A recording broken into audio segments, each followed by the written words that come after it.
దాసుడువా, నీవు స్వతంత్రుడువా, నీవు నమ్మకస్తుడువా? భక్తి జీవితంలో ప్రభునందు ప్రియమైన దేవుని బిడ్డలారా, are you slave, are you free, are you faithful man? మరి ఈ యొక్క 3 రకాల భక్తి జీవితం ఉన్నదని యోహాను సువార్త 8వ అధ్యాయం 31 నుంచి 38 వచనాలని ధ్యానం చేస్తే, యేసు ప్రభు వారు యూదులతో, మీరు నా వాక్యమందు నిలిచిన వారైతే సత్యమును గ్రహించదు, అప్పుడు సత్యము మిమ్మల్ని స్వతంత్రులుగా చేయనని చెప్పినప్పుడు వారు అన్నారు కదా, మేము ఎప్పుడు కూడా ఎన్నడూ కూడా ఎవరికి కూడా దాసులుగా ఉండలేదే, మేము ఎలా స్వతంత్రులు అవుతామని చెప్పినప్పుడు, పాపము చేయు ప్రతివాడు పాపానికి దాసుడు. కాబట్టి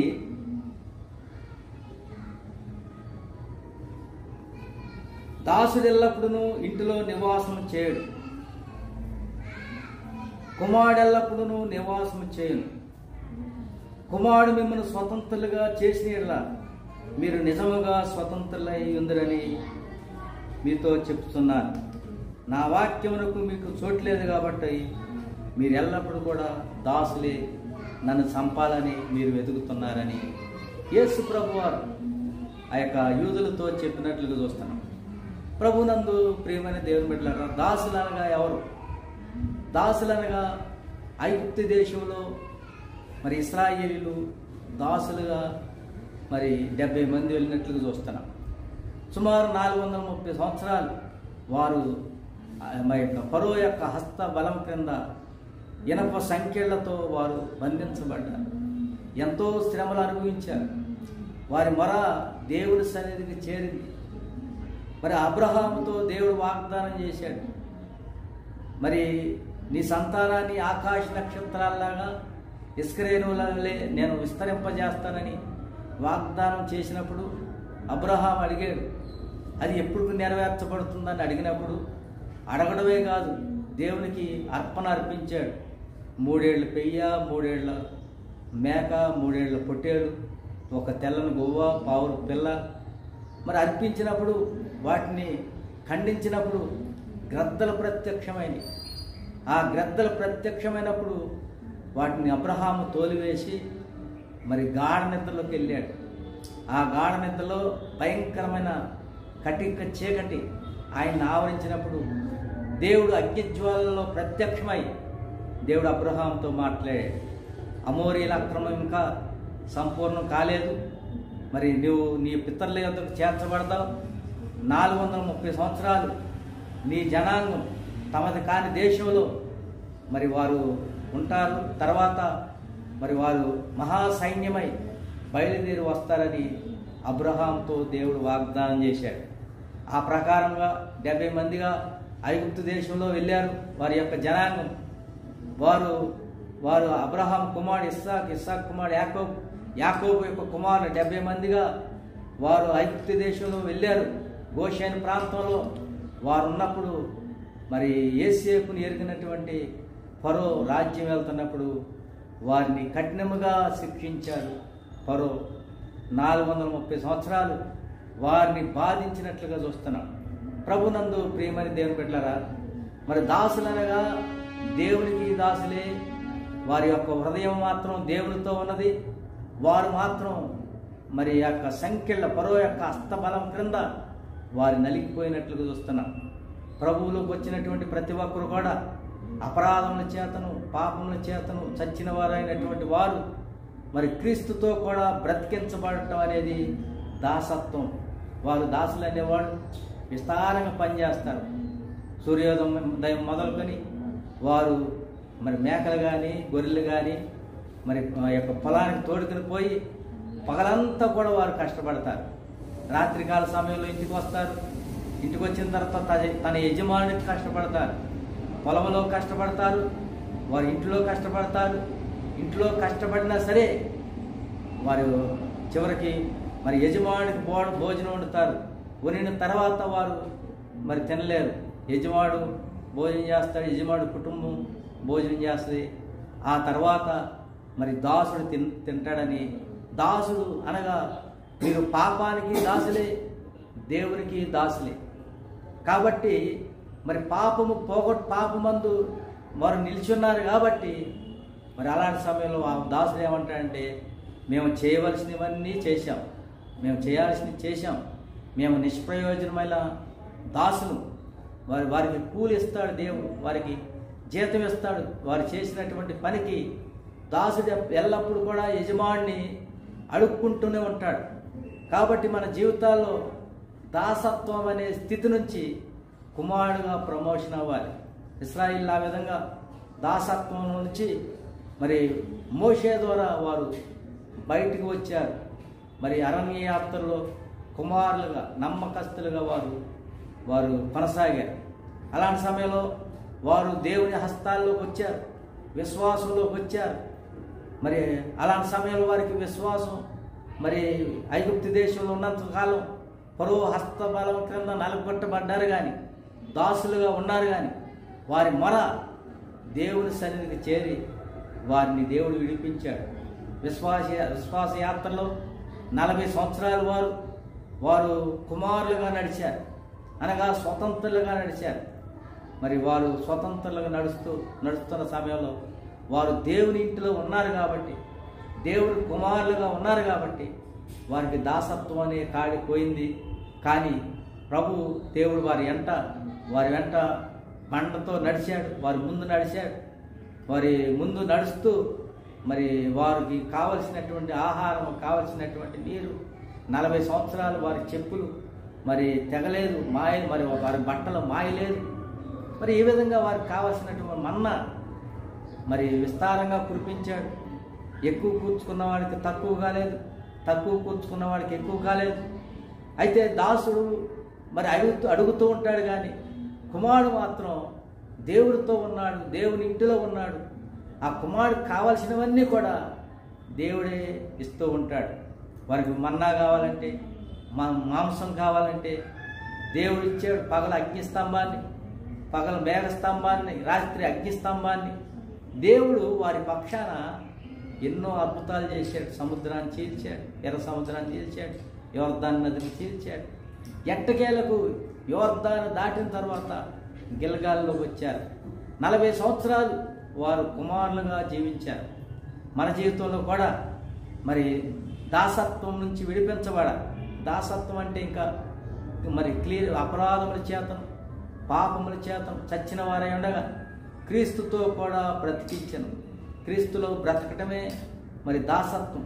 ఇశ్రాయేలుగా అనగా దేవునితో మనుషులతో పోరాడే ఆత్మను, దేవునిని కనుగొనడమే, దేవుని పేరు ఎరగటమే ఆ యొక్క దాసత్వం.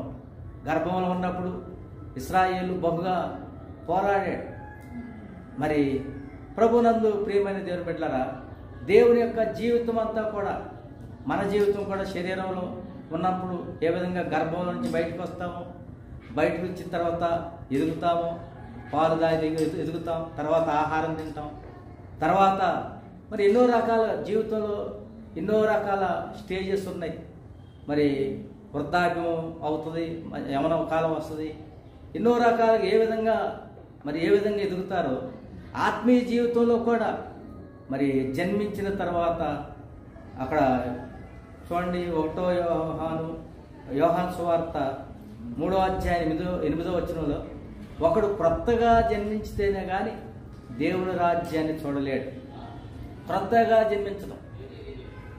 యోహాను సువార్త 4వ అధ్యాయంలో 24వ వచనంలో, ఆత్మతో సత్యముతో ఆరాధించే జీవితము ఆ యొక్క స్త్రీ, సమరయ స్త్రీ కనుగొన్నట్లుగా చూస్తున్నాం. ఆ యొక్క యేసు ప్రభు వారు ఎప్పుడైతే దాసత్వానికి ముందు ఆమె దేవుణ్ణి వెతుకుతుంది, ఆ యొక్క బావి దగ్గరకు వచ్చి, సుఖార్ అనే బావి దగ్గరకు వచ్చినప్పుడు ఆమె తన జీవితంలో ఎన్నో సంవత్సరాల నుంచి ఆ బావి నీరు త్రాగుతూ బ్రతుకుతుంది. అలాంటి సమయంలో ఒకనొక సమయంలో యేసు ప్రభు వారు ఆమెను కలుసుకున్నారు. ఆమెతో మాట్లాడాడు, నాకు దాహం అవుతుంది అన్నాడు. అప్పుడు ఆమె, మీరు యూదులు, మేము సమరయులు, మీరు మమ్మల్ని ఏ విధంగా దాహం అడుగుతున్నారు అని చెప్పినప్పుడు, అయితే యేసు ప్రభు అన్నారు, నీవిచ్చిన నీళ్ళు త్రాగువాడు మరలా దప్పికొంటాడు, నేను ఇచ్చిన నీళ్ళు త్రాగువాడు కడుపులో ఊరిడి ఓట అని చెప్పినప్పుడు అయితే ఆ యొక్క స్త్రీ ఆ ఊట నాకు కావాలన్నది.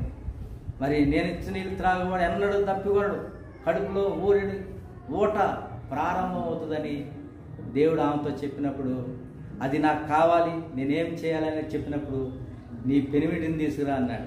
నాకు పెనిమిటి లేడు అని చెప్పినప్పుడు, సరే నిజమే చెప్పావు కానీ నీకు 5 పెనిమిటులు ఉన్నారు అని, మరి ఇప్పుడున్నవాడు కూడా నీ పెనిమిటి కాదు 6 పెనిమిట్లు అన్నారని చెప్పినప్పుడు, మరి ఆవిడ ఈయన ప్రవక్తని గ్రహించిందని అర్థం చేసుకొని ఆమె వెంటనే వీధిలో పరిగెత్తుకుని పోయి తన దాసత్వం అంతా కూడా ప్రభువు దగ్గర మరి వారందరిని తీసుకుని వచ్చినప్పుడు ఏ విధంగా కర్మేలు పర్వతం మీద బయలుదేవత ప్రవక్తల్ని, అషేరా దేవత ప్రవక్తల్ని బలి అర్పణ చేశాడు.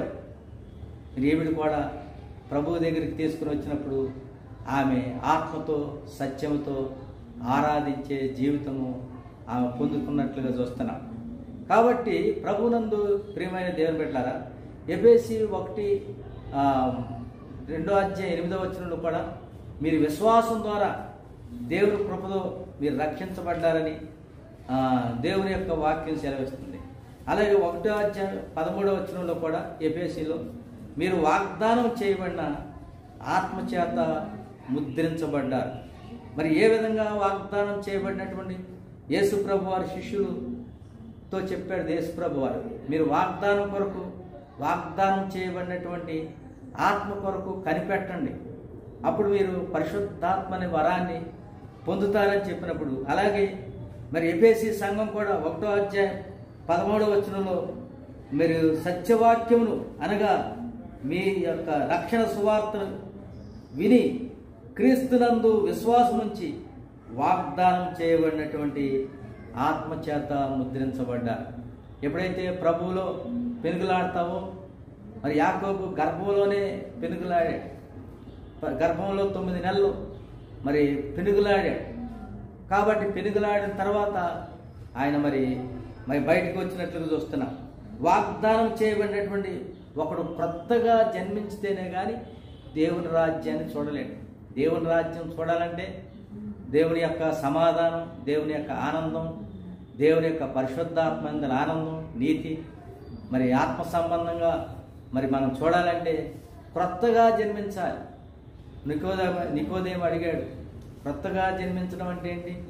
ముసలివాడైన వాడు మళ్ళా చనిపోయి మళ్ళా క్రొత్తగా జన్మించాలా అని అడిగినప్పుడు యేసు ప్రభు వారు చెప్పారు, శరీరం మూలముగా జన్మించినది శరీరమును, ఆత్మ మూలముగా జన్మించినది ఆత్మనై ఉన్నది. కాబట్టి మరి పుట్టిన ప్రతి ఒక్కరు కూడా మరి వారు దాసులే, వారు లోకానికి దాసులే, దేవునికి దాసులే. మరి దేవుని దాసులు మరి అలా దాసులుగా ఉన్నప్పుడు వాళ్ళతో వారు పాలు త్రాగుతూ ఎదుగుతూ ఉండాలి. దేవుని యొక్క వాక్యం అనే పాలతో ఎదగాలి. ప్రభునందు ప్రియమైన దేవుని బిడ్డలారా, నా జీవితంలో కూడా చూస్తే మరి 1980 మరి ప్రభువుని తెలుసుకున్నాను.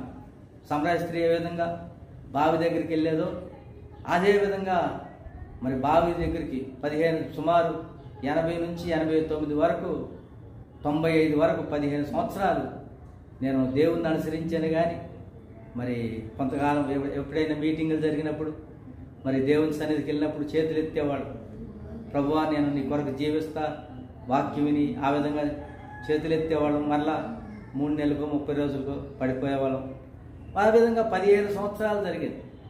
తర్వాత 95వ సంవత్సరం మే 15వ తారీఖున దేవుడు నాకు నూతన జన్మ ఇచ్చాడు.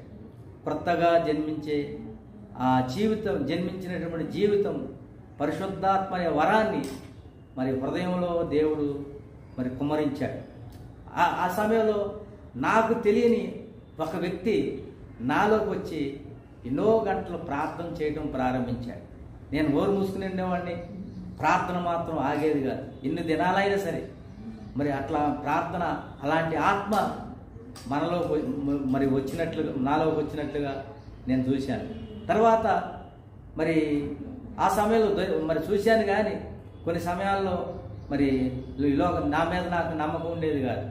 ఎందుకంటే నాకు తెలియని వ్యక్తి నన్ను కొన్ని ప్రేమిస్తూ ఉండేవాడిని, లోక సంబంధంగా ఎన్నో విషయాల్లో ప్రేమించేవాడు. అలాంటి సమయంలో నేను సేవకు వచ్చే సమయంలో కూడా దేవుడిని అడిగాను, ప్రభువా నేను ఎంతో బలహీనుడిని, మరి నువ్వు నన్ను సేవ చేయమంటున్నావు, ప్రభువు రాకడ వరకు నువ్వు నన్ను భద్రపరుస్తానని వాగ్దానం ఇవ్వు అని నేను అడిగాను దేవుడిని. అడిగినప్పుడు దేవుడు మత్తయి సువార్త 11:27 చదువు అన్నాడు. సమస్తమును నా తండ్రి చేత నాకు అప్పగింపబడి ఉన్నవి. తండ్రిగాక ఎవడను కుమారుని ఎరగడు, కుమారుడుగాకను కుమారుడు ఎవనికి ఆయనను బయలుపరచును ఉద్దేశించును, వాడుగాకను మరి ఎవడను తండ్రిని ఎరగడని దేవుడు నాతో వాగ్దానం చేశాడు. 95 నుంచి ఈ దినం వరకు మరి మేము నిలబడటం కాదు కానీ మరి ప్రభువే నిలబెట్టినట్లుగా చూస్తున్నాం. ప్రభునందు మరి ఆ విధంగా స్వతంత్రుని అవటానికి 2000 సంవత్సరంలో మరి నేను స్వతంత్రుని అవడానికి అనగా పితరుల పాపాలు ఒప్పుకోవడం, వాటి నుంచి విడిపించడానికి, మరి నూతన జన్మ పొందడానికి ఏమో దేవుడు కర్మపాపాన్ని ఒప్పుకున్నాం. కర్మపాపంతా ఒప్పుకొని ప్రభు సన్నిధిలో పశ్చాత్తాపడినప్పుడు ప్రభు అయినటువంటి యేసు క్రీస్తు వారి రక్తం కార్చి ఆ రక్తమును బట్టి దేవుడు వాగ్దానం చేశాడు, నువ్వు మరి నేను నీతో చెప్పిన మాటను బట్టి నీవు ఇప్పుడు పవిత్రుడవై ఉన్నావని యోహాను సువార్త 15:3 వాగ్దానం చేశాడు. కాబట్టి దేవుడు క్రొత్త జన్మ మనం పొందినట్లుగా, మరి నూతన జన్మ మనం పొందినట్లుగా దేవుడు వాగ్దానం అనేది నువ్వు దర్శనంలో చేస్తాడు, కళ్ళలో చేస్తాడు, మరి మెలుగున్నప్పుడు చేస్తాడు. కానీ దేవుడు వాగ్దానాలు కావాలి. తర్వాత ప్రభు మళ్ళా 2000 సంవత్సరంలో 2 నెలల 10 రోజులు ప్రార్థనలో ఉన్నప్పుడు, మరి కల్లూరులో ప్రార్థనలో ఉన్నప్పుడు దేవుడు వెళ్ళమన్నాడు. కల్లూరు అక్కడ ప్రార్థనలో ఉన్నాను. మరి అలాంటి సమయంలో దేవుడు యోహాను సువార్త 8వ మరి 36 చదవమని చెప్పాడు.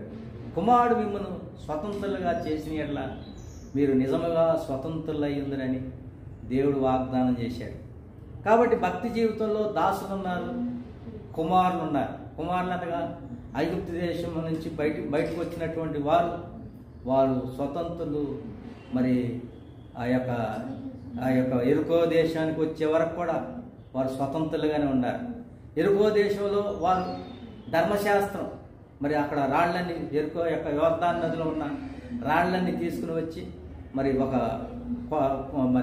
కొంత గుట్టగా చేసి దాని మీద ఇది 12 రాళ్ళని పెట్టి అక్కడ ధర్మశాస్త్రాన్ని ప్రతిని ఒకటి పెట్టి ఆ దేశాన్ని స్వాధీనపరచుకోవడానికి బయలుదేరారు. ఆ దేశంలో ఉన్నటువంటి యెబూసీయులు, హివ్వీలు, హిత్తీలు, పెర్జీలు, మరి కనానీయులు, ఈ విధంగా అమోరీలు, మరి 10 జాతుల వారిని సుమారు 31 రాజులను వారు 10 జాతుల్లో ఉన్నటువంటి 31 మంది రాజులను వారు జయించుకుంటూ స్వాధీనపరుచుకుంటూ మరి వారు ఆ విధంగా యుద్ధాలు చేసినట్లుగా చూస్తున్నాం. కాబట్టి ప్రభునందు ప్రియమైన దేవుని బిడ్డలారా, మన జీవితాల్లో కూడా ప్రభు మరి దేవుడు వాగ్దానం చేయాలి. నువ్వు స్వతంత్రువా, మరి నువ్వు మరి దాసుడువా? దాసుడు అయితే నీ జీవితంలో ఎప్పుడు కూడా అడుక్కుంటూనే ఉంటావు. మరి ఎందుకంటే పాపానికి దాసుడు. అవన్నీ ఒప్పుకోవడానికి 95 నుంచి 2000 సంవత్సరం డిసెంబర్ 25 వరకు కూడా పితరుల పాపాలని ఒప్పుకోవడం ప్రారంభించారు. మరి అలాంటి సమయంలో దేవుడు స్వతంత్రం దేవుడు నామకరణం చేశాడు. ఆ ప్రకారంగా దేవుడు ఒక సమయంలో నా భార్య గురించి కూడా మరి నేను మనవి చేశాను. మరి దేవుడు చెప్పాడు, నీ భార్యను నువ్వు తీసుకుని పో, నేను నీ ద్వారానే ఆమెను విడిపిస్తానని దేవుడు నాతో వాగ్దానం చేశాడు. మరి వాగ్దానం చేసేది కానీ సుమారు 27 సంవత్సరాలు సంసార జీవితంలో ఆమె ఒక ముళ్ళుగానే ఉన్నది. ఎంతో దేవుని సన్నిధిలో విజ్ఞాపన చేస్తే ఆశ్చర్యకరుడు మరి లేటెస్ట్ కొన్ని దినాల క్రితమే అద్భుతంగా దేవుడు మరి మార్చినట్లుగా చూస్తున్నాం. కొన్ని నెలలు అవుతుంది. మరి దేవుడు అద్భుతం చేసి ఆమె ద్వారా నెమ్మది, ఆమె ద్వారా ఆమెకు ఉన్నటువంటి సాతాను సంబంధమైన కూడా మరి విడిపించబడి యుద్ధంలో ఆమె ఇంకా దాసుడుగా మరి దాసురాలుగా మరి స్వతంత్రాలుగా నాతో పాటు యుద్ధం నేర్చుకోలేదు. కానీ అయినప్పటికీ ఆమెతో ఒక నెమ్మదికరమైనటువంటి జీవితం జీవిస్తున్నాం. కాబట్టి మూడవదిగా నమ్మకస్తులు. నమ్మకస్తులు అంటే ఇక ప్రభువు రాకడ వరకు మనం స్వాస్థ్యాన్ని, విశ్రాంతి దేశాన్ని స్వతంత్రించుకున్నాం. పాలు తేళ్లు ప్రవహించే దేశాన్ని స్వతంత్రించుకున్నాం.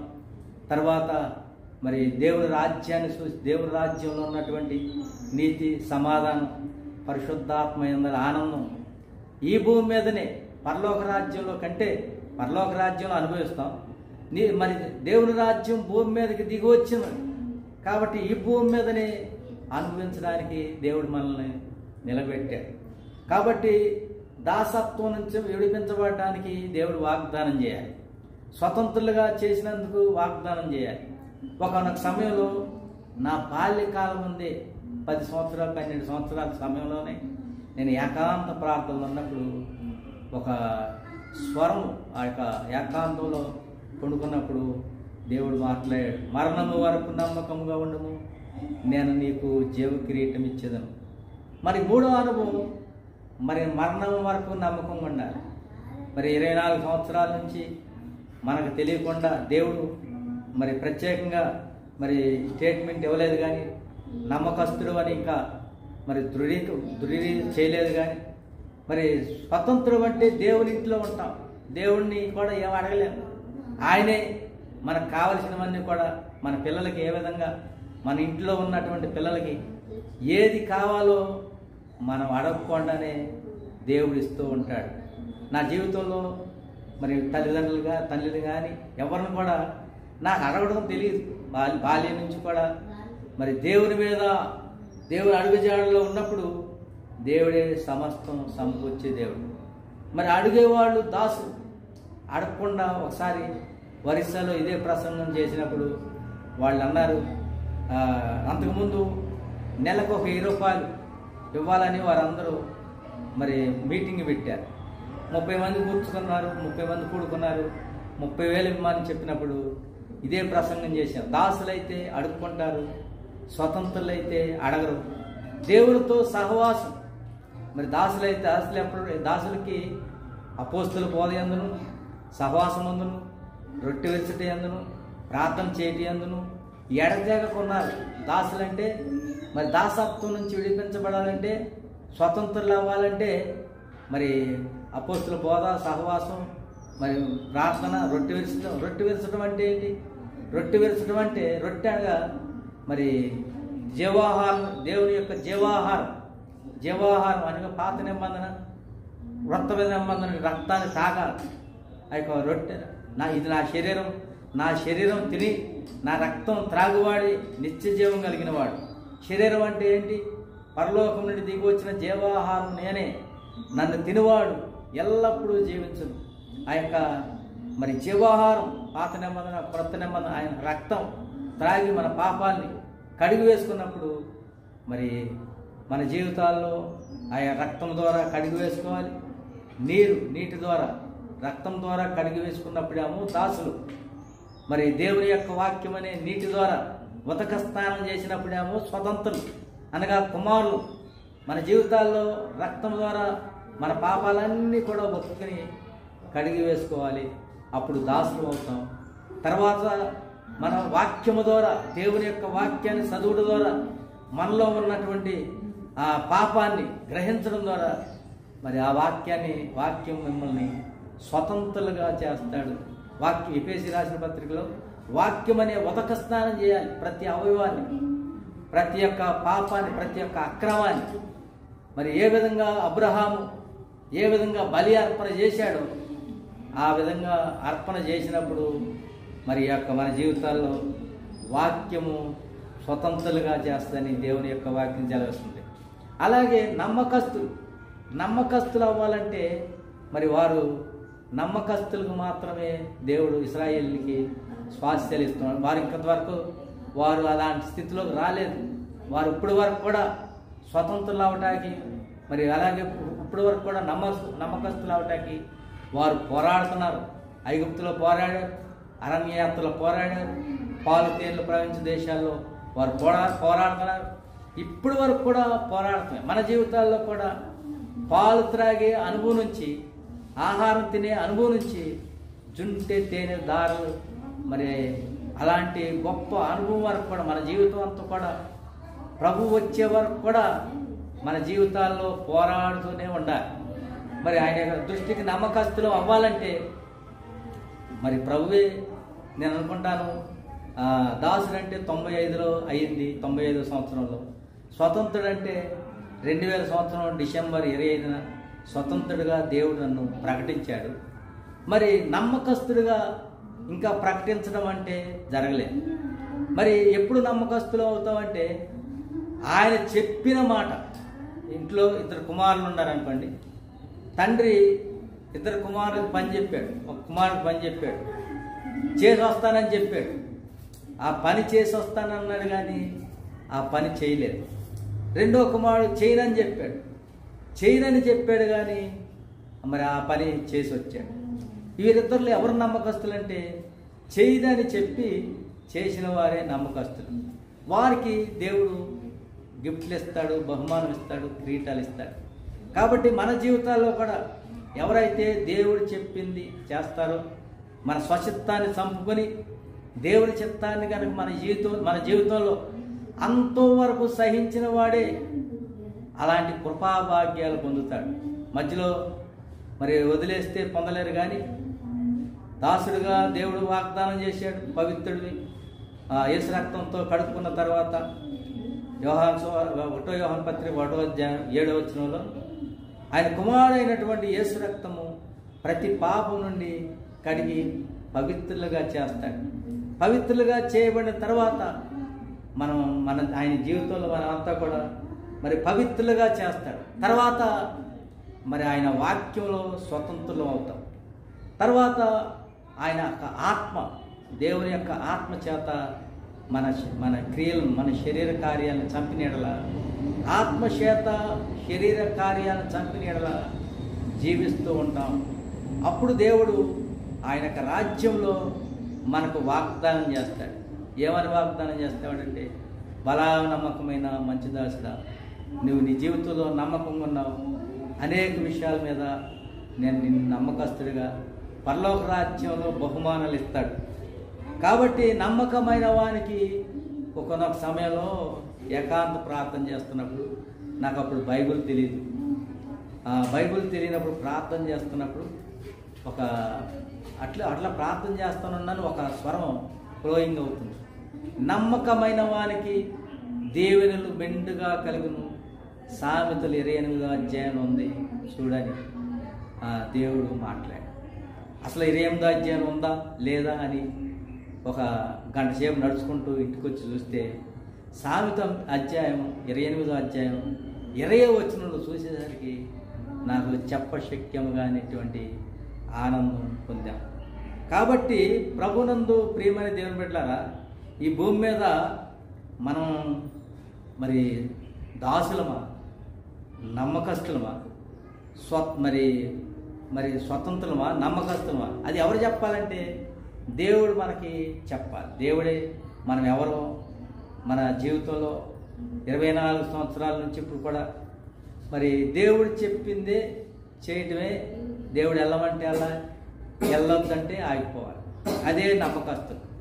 నమ్మకస్తులు ఎల్లప్పుడు కూడా దేవుని కొరకు వారు మరి ఎదురు చూస్తారని దేవుని యొక్క వాక్యం సెలవిస్తుంది. ప్రభునందు ప్రియమైన దేవుని బిడ్డారా, మరి ఇశ్రాయేలీలు నమ్మకస్తులుగా చేయడానికి దేవుడు వారిని నడిపిస్తున్నాడు. మనం కూడా మన జీవితాల్లో మరి నమ్మకస్తులు కావాలి. భక్తి జీవితం 1980 సంవత్సరంలో మరి ప్రారంభించాను. తర్వాత 89వ సంవత్సరంలో బాప్తిసాన్ని పొందుకున్నాను. తర్వాత 95వ సంవత్సరంలో నూతన జన్మ అనగా కొత్తగా జన్మించాం ప్రభువులో. మరి ఆ తర్వాత 2000 సంవత్సరంలో మరి క్రీస్తునందు మరి స్వతంత్రుడు అవడం అంటే యవనస్తుడు అవటం అన్నమాట. యవనస్తులుగా ఉండటం. మరి యవనస్తుడు తప్పుగా తొట్టిల్ని కానీ మరి వాడు మరి నీతిమంతుడు 7 సార్లు పడినా తిరిగి లేస్తాడు. కాబట్టి మన జీవితాల్లో యవనస్తులుగా అనగా వాళ్ళకి బుద్ధి జ్ఞానాలు అన్నీ కూడా యవనస్తులు పడిపోమంటే పడిపోడు. చిన్నపిల్లలు అయితే పాపాన్ని ఒప్పుకుంటారు, మళ్ళీ చేస్తారు. పాపాన్ని ఒప్పుకుంటారు, మళ్ళీ చేస్తారు. పాపాన్ని ఒప్పుకుంటారు, ఎప్పుడు దిద్దుబాటు చేసుకుంటూ ఉంటారు. ఎంతకాలం చేస్తూ ఉంటారంటే ప్రభువు రాకడ వరకు దిద్దుబాటు చేసుకునేవాడు అయితే మరి నువ్వు పసిపిల్లవాడివి, మరి నువ్వు ఆ యొక్క దాసుడివి అని దేవుని యొక్క వాక్యమే ప్రకటిస్తుంది. నువ్వు దాసుడివి, ఎందుకంటే నువ్వు పాపం చేస్తూ ఉంటావు, మోసాలు చేస్తూ ఉంటావు, అన్యాయాలు చేస్తూ ఉంటావు, అన్నీ చేస్తూ ఉంటావు. పిల్లలు ఒకసారి ప్రభువుని అడిగా, ప్రభువా ఏంటి దైవ స్వరూపుళ్ళు ఏంటి అని అంటే వాళ్ళు చిన్నపిల్లలు అన్నాడు. ఎందుకు ప్రభు అని అడిగా. వారు పాపాలు చేస్తారు, మళ్ళీ ఒప్పుకుంటారు, మళ్ళీ చేస్తారు, ఒప్పుకుంటారు, పాలు చేస్తారు, ఒప్పుకుంటారు, ఇక జీవితాంతం రొటీనే. కాబట్టి యవనస్తులు అంటే ఎవరంటే వారు మరి కింద పడిపోరు. ఎందుకంటే వారిలో సత్యము, నా వాక్యమందు నిలిచిన వారైతే సత్యాన్ని గ్రహిస్తారు. సత్యము వారిని స్వతంత్రులుగా చేస్తారు. కాబట్టి వారు స్వతంత్రులు. వారు మరి కావాలని ఎవరు తింటారండి? మట్టి కానీ రాయి కానీ ఎవరు తినరు, యవనస్తులు తినరు. బుద్ధి జ్ఞానాలు వారిలో వచ్చిన తర్వాత వారు మట్టి తినలేరు, రాయి తినలేరు. శ్రేష్టమైన ఆహార పదార్థమే, మంచి శ్రేష్టమైన పండ్లే తింటారు. మురిగిపోయిన పండ్లు, కుళ్ళిపోయినాయి వాళ్ళు ముట్టుకోలేరు. ఎందుకంటే వారు ఏ విధమైన శ్రేష్టమైన పదార్థాలు భుజిస్తారో వారు ఆ విధంగా దేవుల్లో ఎదుగుతూ ఉంటారు. నమ్మకస్తులంటే ప్రభువు రాకడ వరకు ఆ స్టేటస్ని, ఆ స్టేజ్ని మరి నిలబెట్టుకునేవాడు. కాబట్టి మన జీవితాల్లో మరి నాకు 95లో 2000 సంవత్సరంలో దేవుడు ప్రకటించాడు. యోహాను సువార్త 8వ అధ్యాయం 36 వచనం చదవమన్నాడు. అలాంటి సమయంలో అక్కడ ఉన్నటువంటి దైవజనుడు కల్లూరయ్య గారు కూడా మరి ఏలైటు అంటే ఏంటో అని అడిగాడు. నన్ను అడిగాడు, ఏలైటు అంటే ఏంటంటే ఐగుప్తులో నుంచి ఇశ్రాయేలుని పిలవటం అని చెప్పాను. అయితే మేమిద్దరం వెళ్తున్నామంట. ఆయన కల వచ్చింది. ఏమని కల వచ్చిందంటే ఆయన ఏలేసాడు. అది ఆయనకు వచ్చింది కళ. యొక్క కల్లూరయ్య గారికి వచ్చింది. నేను ఒక ఏళ్ళతో వేసానంట, 5 ఏళ్లతో వేస్తానంట ఏల. మరి ఆ కళ నాతో పర్సనల్గా చెప్పాడు అయ్యగారు. మరి ఇప్పుడు నేను 24 సంవత్సరాల తర్వాత ఆ కళ ఏంటి నెరవేర్పు అని నేను ఆలోచించగా నాకు అర్థమైంది ఏంటంటే, ప్రభునందు ప్రియమైన దేవుని బిడ్డలారా, దేవుడు పాటలు పాడేస్తున్నాడు, అదొక ఏల. కీబోర్డ్ వేస్తున్నాడు, అదొక ఏల. 3వది వాక్యాన్ని చెప్పిస్తున్నాడు, అదొక ఏల. మరి 4వది పత్రిక రాయిస్తున్నాడు, అదొక ఏల.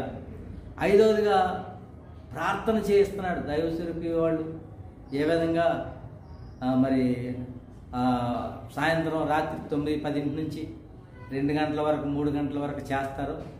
మరి ఆనందం దొరికినప్పుడు 3 గంటల వరకు చేస్తాం. అట్లా సుమారు అయితే తెల్లవారులు కూడా ఆ యొక్క ఆనందం ఎప్పుడైతే వస్తుందో ముందు బద్ధకంగా ఉంటుంది, కానీ మరి తర్వాత చివరికి ఒక గంట 2 గంటలు అయిన తర్వాత చెప్పశక్యముగానటువంటి ఆనందాన్ని పొంది ఈ లోకంలో ఆనందించేవారు ఉన్నాం. కాబట్టి ప్రభు యొక్క సర్వాధికారి దేవుడు. ఈ లోకంలో ఏది కూడా చింతపడాల్సిన పని లేదు. ఎందుకంటే నీ ఆత్మ వర్ధిల్లుచున్న ప్రకారం ప్రియుడా, నువ్వు అన్ని విషయాల్లో దేవుడు నిన్ను వర్ధింపజేస్తాడు. ఒకనొక సమయంలో నా శిష్యుడు ఒక మాట చెప్పాడు. సమూయేలు గారు ఒక మాట చెప్పాడు. ఏమిటి అంటే యోబు రాసిన గ్రంథంలో ఒక మాట చెప్పాడు. 8వ అధ్యాయంలో, మొదట నువ్వు కొద్దిగా ఉండినను తుదకు మహాభివృద్ధి నొందిదవని మరి ఆ కుమారుడు చెప్పాడు. నేను నా జీవితంలో 23 సంవత్సరాలు నిజంగా నేను దేవుని సేవకి వెళ్ళాను, కానీ సుమారు 10 ఇళ్ళు మారాను. ఒకటి నా యొక్క నాకు తెలిసిన వారంతా కూడా దేవుడు పంపిన చోటుకి వెళ్ళారు, కానీ అక్కడ ఉండలేదు. చాలామంది చెప్పగలరు, వాళ్ళు ఒకచోట దేవుడు చెప్తే తర్వాత వారు మకం మార్చాడు. తర్వాత నాకు అర్థమైంది ఏంటంటే దేవుడు చెప్పింది సాతాను చేయనీయుడు. ఎందుకంటే వారు ఒకచోట దేవుడు చెప్పాడని వెళ్తారు, వారి ఇల్లు వారి మకం వేరే చోటకి మారుస్తారు. నా జీవితంలో ఏం జరిగిందంటే దేవుడు ఎక్కడైతే విద్యానగర్ వెళ్ళమన్నాడో అక్కడే మరి 23 సంవత్సరాలు అయిపోయాయి. చాలామంది ఈ ప్రాంతం చాలా కష్టం, మరి జేసీబీలు కావాలి, మరి యొక్క మహాపర్వతాలు ఉన్నాయి, ఇక్కడ వారు రక్షించబడటం అంత సులభం కాదు అని అనేవాడు. అయినప్పుడు కూడా దేవుడు నాకు ఉస్మానియా యూనివర్సిటీ ప్రాంతం చూపించాడు. ఆ ప్రకారంగా మరి ఆయన ఒక లోకల్ ట్రైన్ చెప్పాడు, నీకు 4 సెంట్ల స్థలం రైల్వే ల్యాండ్ ఇస్తానన్నాడు. ఇస్తానని చెప్పిన తర్వాత 2009లోనే ఇచ్చాడు. నేను ఎప్పుడు కూడా ఈ యొక్క భూలోక ఆస్తి కోసం నేను ప్రయాసపడలేదు. నేను ఎల్లప్పుడూ కూడా సుమారు 9 సంవత్సరాలు దేవుని సేవలోకి వచ్చిన తర్వాత 9 సంవత్సరాలు నేను ప్రభువులో పరిపూర్ణుడు అవటాకే ఇష్టపడ్డాను తప్ప మరి ఈ లోకంలో నాకు అది కావాలి ఇది కావాలని ఆలోచన లేదు. తర్వాత కొంచెం జ్ఞానం ఇచ్చాడు. మరి మన అందరి దగ్గర అప్పులు తీసుకున్నాను, ల్యాండ్ కొన్నాను. కొన్న తర్వాత అది ల్యాండ్ కిరికిరి ల్యాండ్. మరి అలాంటి సమయంలో మరి నాకు ఆ యొక్క కోర్టుకి వెళ్ళాల్సిన పరిస్థితులు వచ్చినాయి.